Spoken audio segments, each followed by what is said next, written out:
All right, guys, so we were talking, we're still working from the guard position, and we had talked about, doing this 2-on-1 on the sleeve, right? We lift, pull, come through, catch that overhook, and I'm feeding that far side collar over. I'm gonna C-clamp on the bicep here as I open my guard. My foot's gonna come down to the mat, and I'm canting my hips over so I can get this bottom foot to the hip line. The bottom foot's the important one.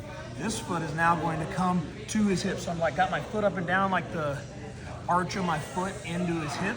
Okay, I'm gonna slide my C-clamp down and catch this sleeve. He's kind of got a post right here. If he doesn't post this, he's just gonna fall over, right? So I come to here. I'm gonna let go of this collar now so I can bring my chest back. And it's gonna be really hard for me to hold this and bring my chest back because I'm fighting myself, right? So I come here, my foot goes to the elbow armpit, or right in the elbow. Don't come up here, I want it in the elbow.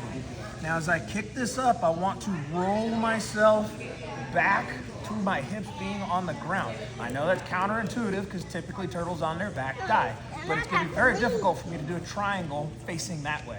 So once I'm ready, if you don't have a good overhook here still, you can keep this, but this hand is gonna be really hard for them to pick up without falling over. So it's kind of catch-22 for them, right? So got the back of the sleeve, or I can maintain that overhook. As this slides off, I'm gonna slide this foot off of the elbow armpit. This foot is going to bridge my hips up so I can bite down, right? Now I'm locking my ankle. And then for this week, we just worked the triangle. We're gonna work the interchange of triangle, armbar, omoplata, right? Because they're all right here. But I'm clamping down, lifting my hips, shoving this across. Now I got asked, what if they wedge? The wedge is not gonna save them if you do this right. So I'm gonna reach up, grab my shin. At the same time, this foot's going into the hip. I'm stomping the hip over here to cut this angle, and I'm scooping up their arm. Now I can drape.